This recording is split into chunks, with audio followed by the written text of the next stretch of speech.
Guys good morning or જય શ્રી કૃષ્ણ, જય શ્રી રામ. તો આજે વાગી ગયા છે સવારના 8:30 થઈ ગયા છે. આપણો ટાઈમ ટુ ટાઈમ છે 8:30 વાગ્યાનો. તો સવારમાં ગાર્ડનમાં રેગ્યુલર જે આપણી એક્ટિવિટી છે એ ગાર્ડનમાં એક્ટિવિટી કરીને આવ્યા છીએ. અને ગાર્ડનમાં ચાલવાથી મને અઠવાડિયા 10 દિવસથી હું જાઉં છું, પણ મને ફાયદો થયો એનું કારણ છે કે મને જે પગ દુખતા હતા ને, ગોઠણ દુખતો હતો એ ગોઠણ દુખતો બંધ થઈ ગયો. અને સવારમાં 6 વાગ્યાની અંદર તો ઉડી જ જાય છે. અને હું જે ગરમ પાણીએ સવારમાં નાહતો ને દરરોજ, મારે ગરમ પાણી જોતું દરરોજ, તો એ ઠંડા પાણીએ અત્યારે નાહવાનું ચાલુ કરી દીધું. મને ઠંડા પાણી મજા આવે છે નાહવાની. તો ગરમ પાણી પણ નથી કરવું પડતું, ગોઠણ પણ મટી ગયા છે દુખતા. અને પીંડિયુંમાં જે દુખતું એ હાલવું એટલે કમ્પ્લેટ રેડી કમ્પ્લેટ થઈ ગયું છે. બહુ મજા આવે છે હાલવાની.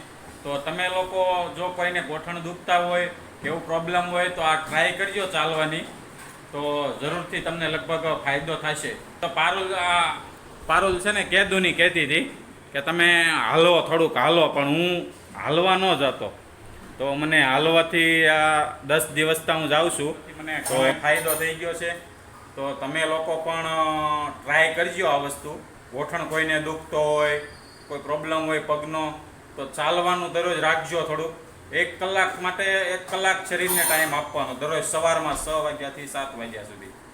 તો આ પ્રોબ્લેમ લગભગ 90% તમને કમ્પ્લીટ થઈ જશે એમ. તો મારું એવું માનવું છે, મને તો થઈ ગયો છે, મારો ખુદનો અનુભવ છે, એટલે હું શેર કરું છું તમારી સાથે. હે શું છે? જો નાસ્તામાં આપણે, હું ટિફિન તો નથી લઈ જતો, પણ નાસ્તામાં થોડો ઘણો નાસ્તો લઈ જાવ તો જોઈએ નાસ્તામાં શું છે આજે. જો આ શક્કરપારા છે એટલા, અને આ લાડવા પણ છે. ઓહો, એક લાડવો, એટલે જો એટલા શક્કરપારા આપણે ઓફિસે નાસ્તા માટે, બપોરના નાસ્તા માટે લઈ જાઉં છું. કોઈ આ શું છે? જો આ નાની ખારી છે. નહીં એવું નથી લઈ જવું, એવું નહીં, એવું કાંઈ નથી ખાવું. જો આમાં નાસ્તો ઘણોય છે, પણ આપણે એવો નાસ્તો ટિફિન હું કોઈ દી લઈ જ નથી જતો. નાસ્તો ક્યારેક જ લઈ જાઉં છું, નાસ્તો દરરોજ નહીં, નાસ્તો ક્યારેક લઈ જાઉં છું. તો ઘણા ટાઈમથી હું ટિફિન બપોર જમતો નથી. સવારે ખાઈને જવાનું ભાખરી ચા, અને સાંજે આવીને જમવાનું. બરાબર ને? તો ચાલો હવે આપણે ઓફિસ જવાનો ટાઈમ થઈ ગયો છે. તો સાંજના વાગી ગયા છે 8:30, અને હું જાઉં છું હવે ઘરે ઓફિસેથી.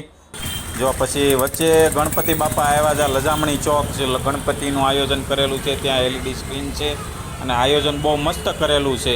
એ લોકોએ જોવો, તમે ગણપતિ બાપાના દર્શન કરો.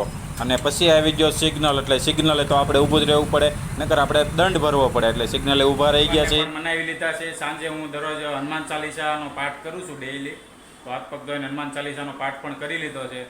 તો હું આજે લાવ્યો છું, મારી ફેવરિટ વસ્તુ છે એ આજે હું લાવ્યો છું. જો મારી ફેવરિટ વસ્તુ શું છે, જો આ મારી ફેવરિટ વસ્તુ છે. આ એક ડોડો અને આ બીજો ડોડો. એક જો આ એક પારુલનો ડોડો છે, અને એક આ મારો ડોડો છે. મને દોસ્તો, મને છે ને ડોડા બહુ ભાવે, એટલે મેં આગળ પણ એક અમારે ઓફિસ છે ને મારી, ત્યાં આગળ એક કાકા ઊભા રહે છે ડોડા લઈને, એનો વિડીયો પણ મેં આગળ મૂકેલો છે એક. અને પરવા જો સૂતો છે. પરવાને છે ને ડોડો ન ભાવે. પરવા ભાવે તને? હે? વડાપાવ કોણ લાવ્યું? વડાપાવ બાજુવાળા ઘરે બનાવ્યા વડાપાવ તે ખાધું? હે? જો પરવાએ તો વડાપાવ ખાઈ લીધું છે, અને એ હવે સૂઈ ગયો છે, કારણ કે સવારે સ્કૂલે વહેલું જવાનું હોય. તો ચાલો આપણે જોઈએ જમવામાં શું શું બનાવ્યું છે. જમવામાં શું શું બનાવ્યું છે? હા, જો આ એક બાજુ અહીંયા શાક લઈ આવ્યા છે, તો અહીંયા ધોઈને અહીંયા હૂકવું છે શાક. અમારે 2-2.5 જણાનું શાક કેટલું જોઈએ? જો એટલું શાક જોઈએ. ભીંડો છે, અને અડધી દૂધી છે, એક રીંગણું છે, અને એક અડધી કોબી છે. અડધાની અડધી, ચોથા ભાગની કોબી છે.